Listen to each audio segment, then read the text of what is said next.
I'm gonna take it away. If you just keep putting in the chat where you're coming from, that'd be great because we'd love to know. We're very excited to have you here at the Unwrapping the Power of Apsona for Salesforce Holiday webinar.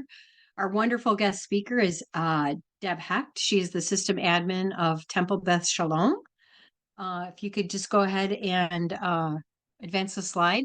My name is Rob O'Brien, and I am the sales lead here for Apsona. Been here about a year, but I was a implementation consultant before this and used Apsona all the time. Just to tell you a little bit about Apsona, because this might be some of your first time being exposed to Apsona. Um, we are a powerful data management and reporting tool designed specifically for the Salesforce platform. So whether you're a sales professional, a marketer, or an admin, Apsona streamlines your workflow and enhances your Salesforce experience. A little bit of history about Apsona. We've been established since May of 2009, and it's been a fixture on the App Exchange, becoming available to the public in March 2011. The term Apsona means golden app, thus my golden necklace in Hindi, and our platform serves currently over 1,700 satisfied customers with over 10,000 users. What's more, Apsona works with any data model, including Sales and Service Cloud, industry clouds, NPSP, EDA, and AFQ. You want to advance the slide? Thank you, Leah. So what exactly is Apsona? What problem does it solve? Apsona just isn't a tool, it's a game changer when it comes to Salesforce data management. It's the secret weapon that allows you to unlock the full potential of Salesforce for your business. Here are 3 reasons why our users can't get enough of Apsona. The first thing we do really, really well is data management. So you can use Apsona for data cleansing, deduplication, matching, and building some custom reports.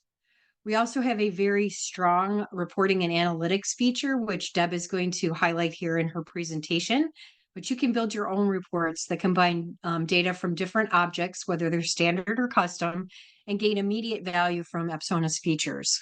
And finally, we do document generation, which is also going to be highlighted today, I believe, in Deb's demonstration, where you can master the art of communication and provide folks with great looking documents that really reflect the professionalism of your organization. Go ahead. Finally, I know some of you are new here, so I want to make sure that you stay up to date with what's going on at Apsona by joining our newsletter. There are things that you'll gain from the newsletter, like important announcements, some behind the scenes access, and some valuable content and tips. If you want to just click the QR code, Aaliyah's made it really easy for you to get our newsletter. With that being said, I'm going to hand it on over to Deb and let Deb introduce herself and talk a little bit about her work history and background and just kind of get us started in this. Thank you. Thank you for the introduction. So hi, I'm Deb Hecht. I have been using Apsona since I started using Salesforce back in spring of 2017. I work at Temple Beth Shalom in Needham, Massachusetts, just outside of Boston.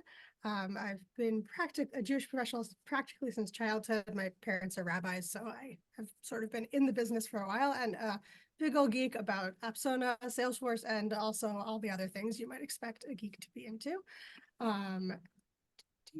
And a little bit about my organization. So I work at Temple Beth Shalom. I've been here for about 10 years in a bunch of different roles. We're a Boston area synagogue with over 1,000 family and so many things going on at the temple. But with so many things going on in the temple, we have very few office staff. And so we need Salesforce to do a lot of the work for us. And that is part of where Apsona comes in. So the first thing I wanted to share with you is about our donation, thank yous, and acknowledgements. So this is where this is the document generation portion that Rob mentioned earlier. So the first challenge we were trying to solve is to have a nicer, more human donation acknowledgement letters and notifications to the people who are being honored. And we wanted it to reflect the reasons why somebody might be donating. So like if a donation is in memory of someone, we want to express our condolences. If it's in honor of someone, we want the phrasing to be different. Currently, previously we had been using a much more boilerplate merge, which was also Apsona. I'll show you that in a moment. But we wanted it to be a little bit more human. So getting into Salesforce. So here is just for a little bit of context of the challenge we're trying to accomplish. This is a transaction. For us, it's a custom child object of opportunity, which we have renamed to invoice. And it's just how we track payments and things.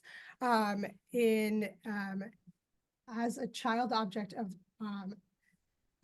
this is where we build the merge action from, and it's also a place where it's easier for me to show conditionally some stuff. So I wanted to highlight just a little bit of things that I have over here, this little conditional box that only shows up if this is a donation, because I don't need to talk about it. Nobody pays member dues in honor of somebody. That's just not a thing. So this only shows up for donations, and it has what's it called? A related record update action to show and allow us to edit some invoice level fields. But let's get into the merge action itself. So we had this much more boilerplate merge action. So this is our old one. We've just recently moved to a new one. So I'm going to run it. And the merge action is on, it's a merge action that I created in Apsona on the transaction object. And I added a button that I'm able to set up a button that is able to run at the transaction level. So it just pulls in basically that one row's merge action. So I'm downloading the results and I'll show you what it looks like.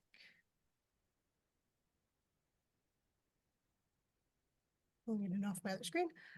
So this was our old one. So it's pretty good. I don't know why I was looking page. Sorry about that. But the document itself is already like sized to the particular note cards we're printing it on. And we have some nice merge fields that this is who it's to. Thank you for your thing. Here's the address. Here's the amount to which fund on this date, and some more merge fields. Good, did the job. Not so human. So if I go back to here and I'm going to run this new template,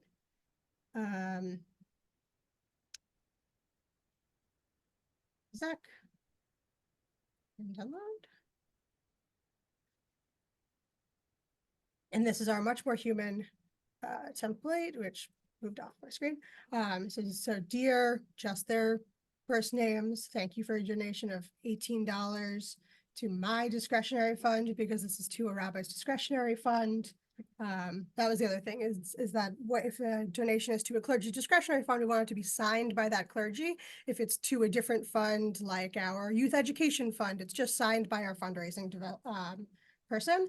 And the language reflects that this is a memorial donation. Yes. And I'll show you how we did that. So I'm going to go back into Apsona. So editing the report. So this is a report that is pulling in fields. It's a transaction level report that's pulling in fields from the transaction, like the amount and the date, but also invoice fields like the tribute type, honor, memorial, etc., as well as fields from the account, like their informal greeting. That's where it said, Dear Deb and Dave. In particular, I want to highlight my template selection field. So this is how I was able to accomplish having wildly different language, depending on a number of factors. So in particular, so this is two different if statements. It's a concatenated string, so like a series of text. So this is saying if there is a value in tribute type, then I should display the tribute type.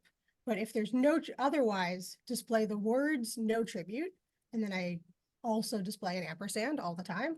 And then if the designation name, which is which fund it is, includes the word discretionary, because all of our clergy discretionary funds have discretionary and no other funds do, say discretionary. Otherwise, say not discretionary. So how does this look on the report? So these are all of my donations because I pre-filtered this to not show anybody else's. And you see that I have a lot of donations that I did not make a tribute to anything, and to a lot of different funds. And you can see how that all manifests over here. Where was I? And also we can look at what that merge action actually looks like. So I'm going to edit it to show you what this backend looks like. So this is using the conditional templates. So I have a lot of templates, 10 different templates. I picked a default one of no tribute non-discretionary, but it's never going to pick that. I just have to pick a default one. And then I say, if the template selection field is this value exactly, use this particular template. And so on. So in memory of and not discretionary, it is memorial non-discretionary, and I just named my documents appropriately. And I also wanted to highlight that the match fields are pulling in, and I'll show you the back end of the template in a second, pulling in any merge field from a document from any of those documents. So clergy name is used on the clergy ones, but it's not used on the others, but I'm still putting it here. And I just had to make sure to phrase my display names the same for all of those different documents, which is just a little bit of attention to detail. So I'm gonna show you where that memorial template came from. So I have all my templates here just to show. So here's what that template looked like. So dear display name, thank you for the donation of amount to my discretionary fund in memory of the honor memorial name, and so on. In particular, I'm going to highlight here that I have an if statement. So this is if person to notify is blank or is not blank, then it should show the sentence, a card has also been sent to the family to notify them of your generosity.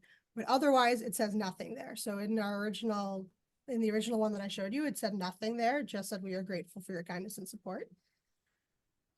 So, but if we go into this transaction and add somebody to notify, so I'm going to notify my mother-in-law, and rerun this merge.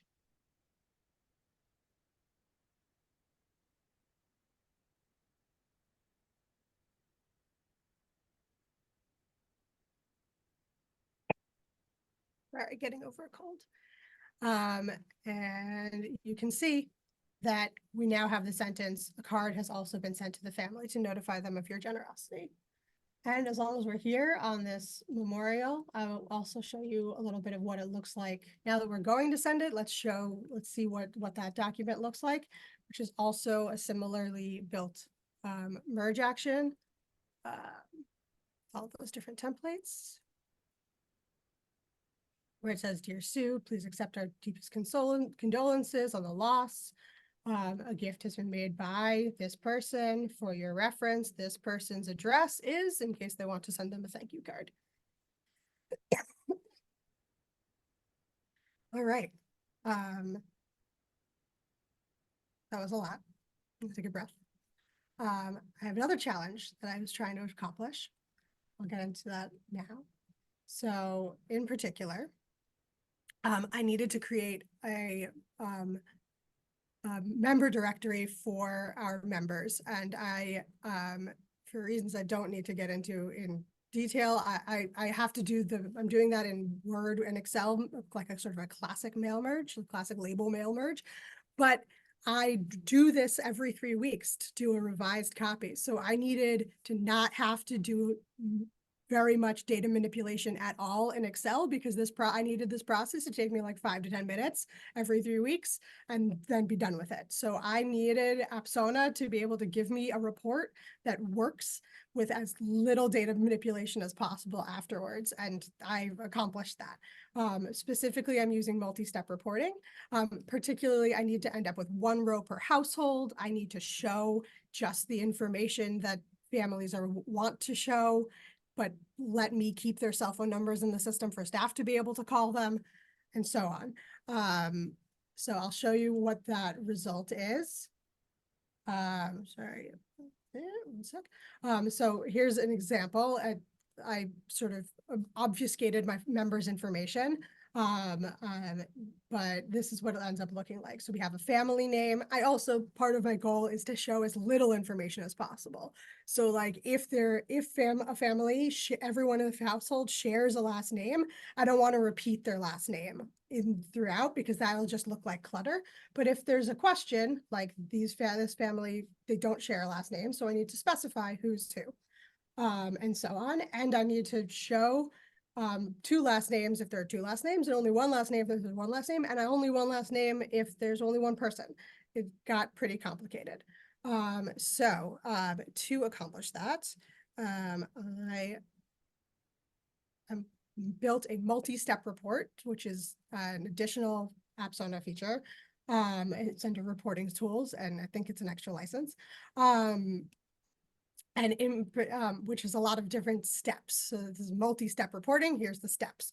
I start by made a contact step of people that I wanted families that fulfill the condition that at least one of the adults in the family has not opted out of being listed. I'll also say, I meant to share some background information that we have check boxes on our contact records that allows, say, show mobile or show email on the directory, and if they wanted to be excluded from the directory and so on.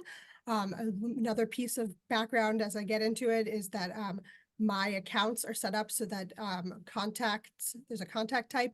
Principal is contact 1, spouse is contact 2, and there's a validation rule to prevent there from being more than one of each. So that's a defined person. Just some context. So here's I have primary contacts included, and I'm only using contact.account. So I pulled in the account from the contact record. One of the Apsona features that I really like and I use in my single step reporting and my multi-step reporting is that if there are multiple records that meet the criteria, but you're only using fields where those records provide the exact same information, in this case, like the account on these two contacts is the same, it will only show that row once. So I pull that in, and I'm filtered by that contact type is principal or spouse, membership is active, and their exclude from directory is no, and exclude from membership is no. That gives me one row for every family where at least one adult wants to be included in the directory. From there, everything links back using this linkages here to that or to one of the subsequent steps in a sort of nested array of information. It's very useful because I don't think I could go this far. I know for a fact that many of my Apsona reports go much deeper degrees of separation of objects away than Salesforce standard reporting can. So here I have retrieved fields. Contact ID, I'm going to use this for later linkages, their first name and last name. And I'm not including their mobile number here. I'm not including their email here because I need to only include it if they've allowed us to include it. And here I have their contact.account, and that is going to be for a linkage, which I'll show in a moment.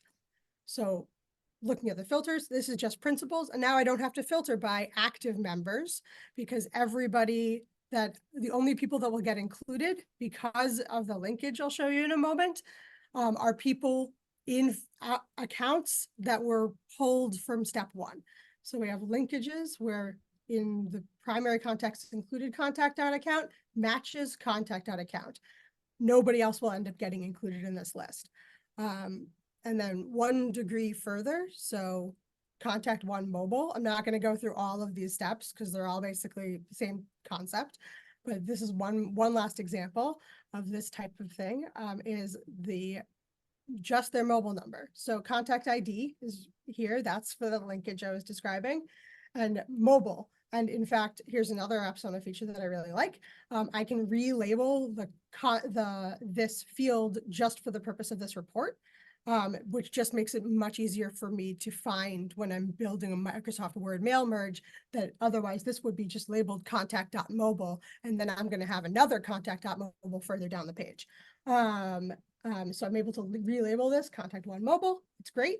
And I'm filtered by just if they're willing to show their mobile phone, because I'm linking it with contact one's contact ID matches this step contact ID, it will only show me the mobile phones connected to that contact one. So even though in a vacuum, this particular step might pull in many thousands of people's phone numbers, it's only going to show me the mobile numbers for the people associated with contact one. The rest of these are really just the same until we get to calculations. You okay, Deb? Yeah, I just needed a little. Okay. Yeah. Okay. A lot of talking. You're doing great. Yeah, thank you. So my calculations, and I have many, many calculations in order to achieve the things that I described on this PDF. So like included is, like I said, this last name and last name. And also like if there's a child, I needed the word child or children to be grammatically correct, things like that. I'm not going to get into all of it. I'll just show you how I accomplished that last name so that their entry looks correct. So I have, these are nested if statements. So if you're familiar with Salesforce formula fields, you're probably familiar with this logic. This is just JavaScript instead of whatever Salesforce's script formula field languages. So I have, if contact one last name is equivalent to contact two last name, so they both people exist and they share a last name, then display contact one last name, which I chose arbitrarily. Otherwise, now we get into the nested part. If the contact one last name and contact two last name exist, which means they're both included in the directory, there's two adults in the household, and they must be different because otherwise they would have been handled by the previous portion of the if statement. Then I'm displaying the phrasing contact one last name, ampersand, contact two last name. Otherwise, so if neither of those things was true, so only one, there must be only one contact that's being shared in the directory, either only one exists or contact one or contact two has opted out. So if contact one last name exists, which means contact two can't exist, otherwise it would have been taken care of in a previous step, then display contact one last name. Otherwise, final edge case, display contact two last name, which does, we have, I know of at least one family where contact one has opted not to be listed at all, and contact two is listed.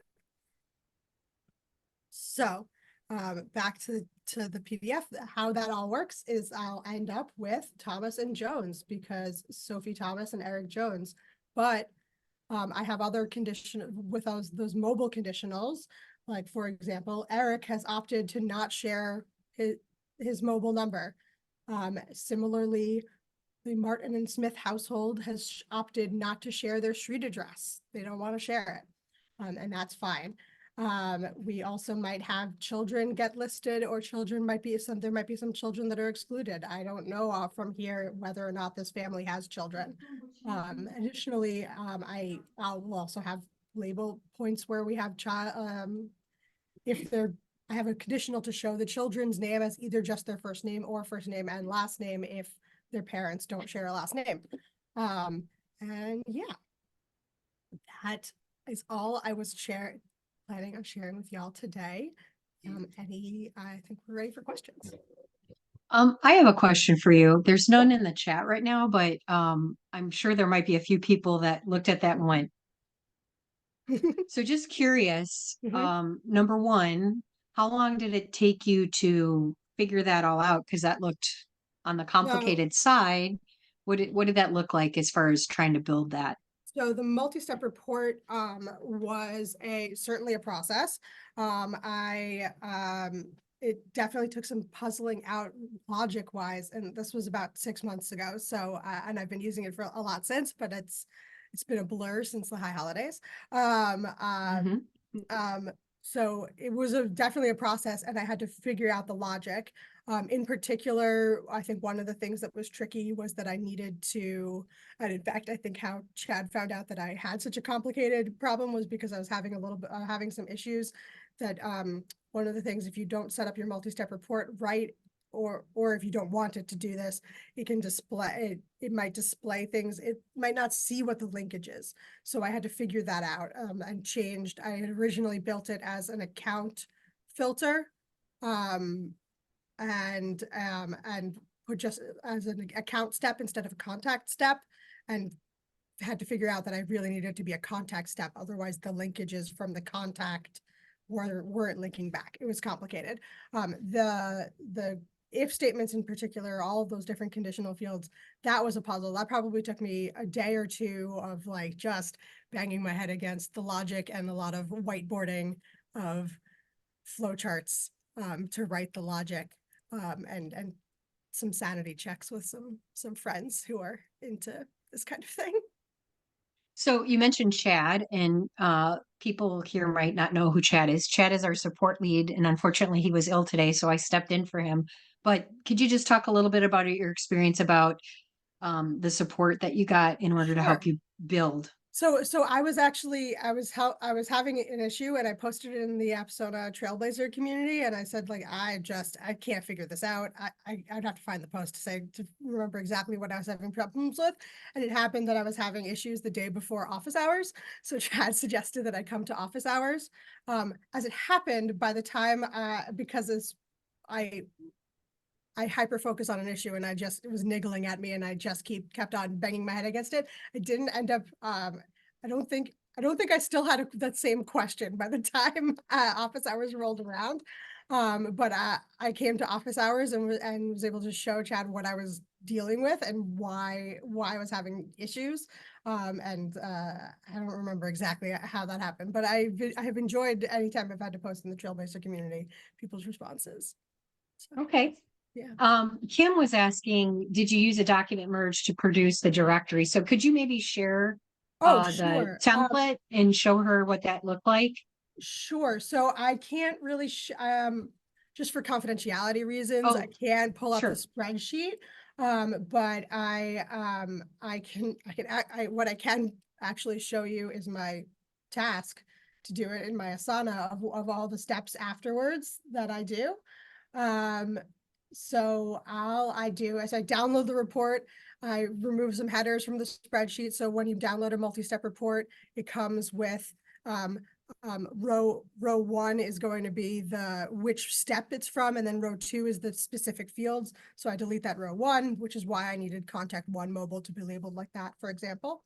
And then one of the things that I didn't really touch on is that I want, if if a household has two different last names, I want them to appear twice. So I have another calculated field is alternate last name. So if me and my partner are Hecht and Robinson respectively, I might show us Hecht and Robinson in last name, and then in alternate last name it shows us Robinson and Hecht. So that can appear twice. I sort by alternate last name. I copy the rows with an alternate last name to the bottom of the list because everybody without two last names are blank. And so that they appear twice, and then I sort, save and close, open my directory template. I can show you that I can show you because that's just a Word document. So that is like a Yeah, that's pretty what I was that's standard. what I was hoping to show her Yeah. was So this this. is a pretty standard Microsoft Word. Like I basically made up my own table, like label template. That's just Mhm. like 10 labels per page. It looks longer right now because the phrasing of this is much longer than anybody's name would ever actually be. And I have it formatted. Everything is formatted like this is a slightly larger font and in bold, and this is in italics and so on. And in fact, I also have, there is one of the things that I wasn't going to mention, but is very fun, is that one of the calculated fields is just a colon. So if they are sharing any contact information, mobile number or email address, then I needed a colon. And if they're not sharing either, I needed it to be blank. So looking back at that PDF, that's what that looks like here, where Eric Jones doesn't have a colon after his name, but everybody else does. That makes sense. Oh, yes, So all of those, yes. and then like going back to my little Asana, I run the PDF, save it as a PDF, and from there I publicize it. I have it as a Google Google Drive PDF and I manage a version and replace it so that I don't have to re-upload the link. That's that. Hey, Kim, I unmuted you. Did we answer your question?